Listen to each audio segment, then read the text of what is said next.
இது வந்து மெயினாக ஹவுஸ் ஒய்ஃப்க்கு நான் சொல்கிறேன். வீட்டில் தான் நம்ம இருக்கோம், நைட்டி போட்டுட்டு அப்படியே இருந்துக்கலாம் அப்படின்னு இல்லாமல், நீங்கள் நல்லா காலையிலேயே ஒரு 7, 7:30, 8க்கெலாம் குளிச்சுட்டு சாமி கும்பிட்டுட்டு நல்லா ட்ரெஸ்ஸிங் பண்ணிக்கோங்க. வீட்டில் இருக்கிறோம் அப்படிங்கிற ஒரு இதுவே இல்லாமல் நல்லா ட்ரெஸ் பண்ணிவிட்டு உங்களை நீங்களே ப்ளசண்ட்டாக வச்சுக்கோங்க. அதுவே வந்து நம்மளுக்கு ரொம்ப எனர்ஜெட்டிக்காக இருக்கும் என்ன செய்யலான்னு.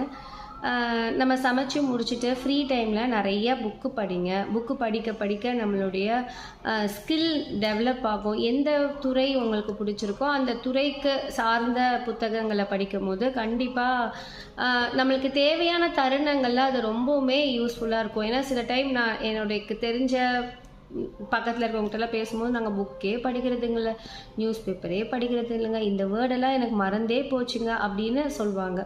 ஸோ அப்படின்னு இல்லாமல் அது ஒரு கட்டாயமாக படுத்திக்கோங்க, 1/2 மணி நேரம்னாச்சும் படிக்கணும் அப்படின்னு.